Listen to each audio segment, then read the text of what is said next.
Kamu berasal dari mana? Aslinya dari Puruk Cahu, Kalimantan Tengah, Palangkaraya, Umurmu berapa sekarang? 28 tahun. Nah, aku dengar kamu sudah banyak mendapatkan penghargaan ya atas karya-karyamu yang berbasis pada industri kreatif masyarakat di Kalimantan. Iya, Nah, boleh tahu apa sih produk-produk yang membuat kamu dihargai atau kamu mendapat penghargaan ini? di akhir 2018 Ya. kita telah mengembangkan beberapa produk yang semua itu adalah sumber daya lokal di desa-desa di Kalimantan Tengah. Salah satunya adalah yang berbahan dasar rotan. Rotan. Iya. Dan itu yang saya lihat hari ini di atas meja ini. Iya, Wow, apa aja produknya ya? kita tuh ada topi dan tas, kita masuk kategori sustainable fashion ya, atau fashion berkelanjutan. Oke. Selain ini juga kita ada home decorations, Iya. seperti keranjang, table runner, dan lain-lain lah untuk interior rumah. Dan kita juga ada produk organik Iya. seperti beras, hasil perladangan orang Dayak di kampung-kampung, dan juga madu hutan yang diambil langsung dari hutan-hutan di Kalimantan Madu Tengah. hutan.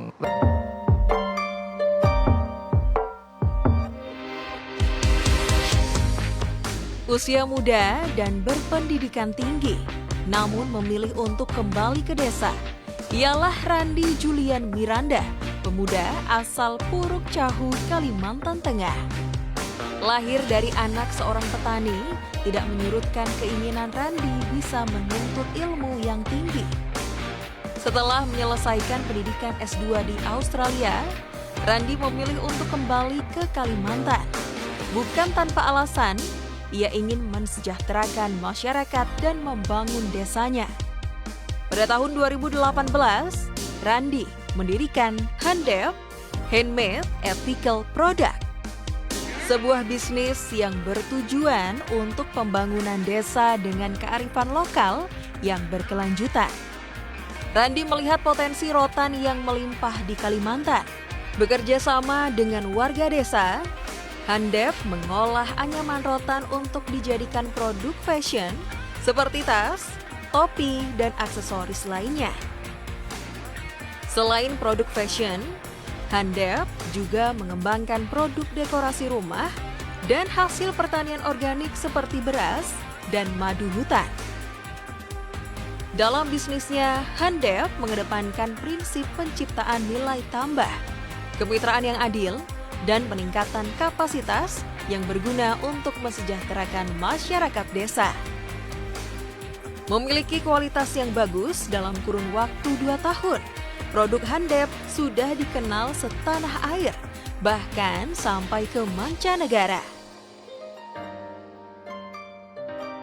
Bagi Randi, tidak semata-mata mementingkan keuntungan finansial, tapi juga menghargai manusia, lingkungan, dan tradisi. Lalu pendidikan formalmu tadi di video dibilang bahwa kamu lulus S2. Ya. Nah, bagaimana anak yang hidup di dalam kemiskinan, ditinggal orang tua bisa sampai S2 itu bagaimana? Siapa yang membiayai? Jadi lulus SMA itu untuk orang-orang di desa saya itu adalah hal yang luar biasa. Rata-rata di sana lulusan SMP biasanya kalau di desa. itu yang paling tinggi. Karena SMA itu rada sulit, Bang Andi. Sulit karena SMA-nya jauh atau karena SMA-nya ekonomi? jauh, kadang juga non-eksisten. Jadi dia harus ke kabupaten kalau mau sekolah. Bisa Kamu S1, lulus SMA. Iya, bisa S1 itu kayak privilege ya atau hak istimewa. Bisa S2 sampai ke luar negeri itu saya bilang itu terbayang. adalah mujizat yang maha kuasa. Mujizat. Mujizat yang maha kuasa karena saya membayangkannya pun dulu tidak pernah gitu. Kamu waktu tamat S2 itu kan mulai terpanggil untuk pulang kampung ya. Apa yang kamu pikirkan tentang kampung halaman? Padahal kamu bisa berhenti di Jakarta atau di kota-kota besar di Indonesia, kamu bekerja di kantor-kantor besar, ya bahkan mungkin di perusahaan-perusahaan asing. Kenapa kamu milih pulang kampung?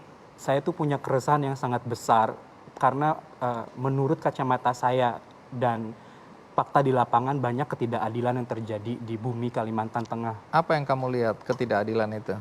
Kalimantan sebesar itu, khususnya Kalimantan Tengah ya, yang katanya kaya akan sumber daya alam dari emasnya, tambang, kayu, itu seolah tergadaikan. Banyak konsesi-konsesi perusahaan skala besar di sana, tapi orang-orang lokal nih ruang hidupnya semakin tergerus, semakin termarginalisir, dan karena kebanyakan orang kita orang Dayak di pedalaman itu kan tidak well educated ya. Jadi juga jarang mendapatkan kesempatan bekerja di sana. Terus 3 hari setelah saya wisuda, saya langsung balik ke Kalimantan Tengah. Saya tidak traveling kemana-mana, langsung balik dan langsung ke kampung-kampung untuk survei. Saya desktop riset dulu di internet, cari kampung-kampung yang punya potensi dan butuh untuk disupport. Lalu saya datangi desa-desa itu dengan salah satu tim saya juga, si Lisa, yang membantu saya dari awal. Kita ke desa-desa, kita melakukan diskusi dengan masyarakat desa, mengidentifikasi potensi sumber daya alam dan sumber daya manusia mereka. Lalu kita bersama-sama atau secara kolektif menentukan kita nih mau ngembangin apa dari problem-problem yang mereka hadapi. Ini apa yang kita bisa support seperti itu. Jadi di awal memang ini adalah issue driven gitu. Saya mendirikan Handep bukan karena I wanna make a lot of money and I wanna make myself super Jadi rich. tujuan awalnya bukan karena mau usaha ya, Bukan. tapi sebaliknya mau membantu masyarakat di sana. Exactly. Oke, faktanya hari ini kita melihat Randi yang mampu untuk berdikari, mandiri, kemudian bahkan mampu mendorong masyarakat di pedesaan untuk berdaya ya. Nah, boleh tahu saat ini apa saja yang kamu lakukan di desa-desa di Kalimantan Tengah ini? Jadi kalau yang saya lakukan di Handep itu sebenarnya tidak hanya tentang bisnis ya atau tentang usaha, tapi juga banyak aspek pemberdayaan dan membantu masyarakat-masyarakat adat untuk bisa mendapatkan hak-haknya seperti hak atas hutan adat yang menjadi ruang hidup mereka. Rotan-rotan ini merupakan sumber daya alam yang sangat melekat dengan hutan, Bang Andi. Dia media tumbuhnya harus di hutan, dia tidak bisa tumbuh sebagai monokultur. Makanya kalau mereka ingin tetap ada dapat rotan, mereka harus melestarikan rotan juga. Cuman masalahnya ternyata setelah saya masuk ke desa-desa ini, sering terjadi konflik dengan perusahaan-perusahaan. Hutan tempat mereka mencari rotan, mencari madu, mencari buah-buahan, bahkan kadang berburu masih ada di sana. Itu semakin kesini semakin hilang. Terus saya mikir, kalau kita hanya fokus di pemberdayaan ekonominya kan tidak cukup. Kita harus memastikan bahwa teman-teman di desa ini bisa mendapatkan hak atas ruang hidup mereka yang sangat kritikal. Jadi apa yang kamu lakukan?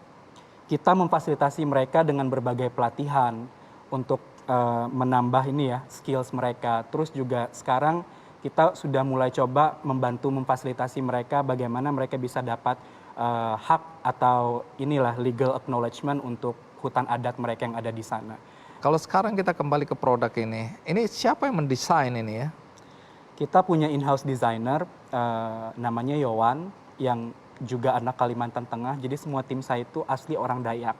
Dan ini saya selalu bangga karena mereka ini juga sama seperti saya sudah belajar S1, terus ada yang juga pernah ke luar negeri, tapi punya visi sama gitu. Saya dipertemukan dengan orang-orang baik yang punya visi untuk membangun tempat asalnya.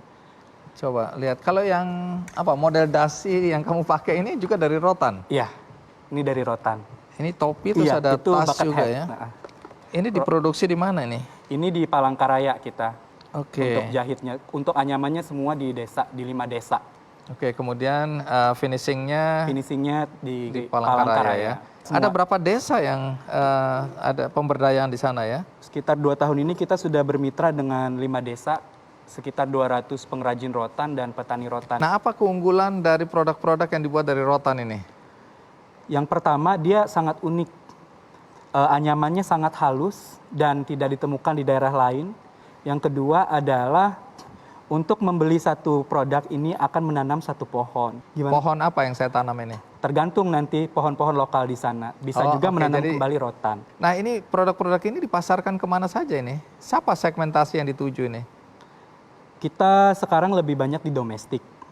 Segmentasinya sekarang lebih ke middle to upper class dan juga orang-orang yang cinta produk-produk lokal yang berbasis budaya, terus juga orang-orang yang cinta sustainability atau keberlanjutan. Nah, ada 3 tujuan kalau aku dengar dari Handep ini. Apa tujuan ini? Visi besarnya adalah menciptakan pembangunan pedesaan yang berkelanjutan dan selaras dengan kearifan lokal.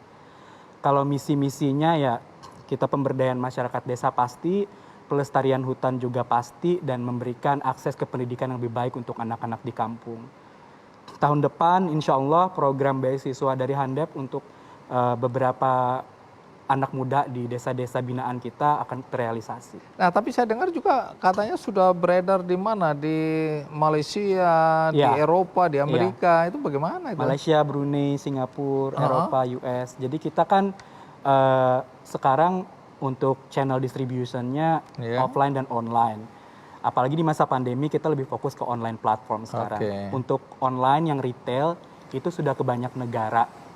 Karena ya the power of social media marketing kan bisa menjangkau kemana saja dan itu sangat membantu dalam pemasaran produk-produk dari desa-desa ini. Oke.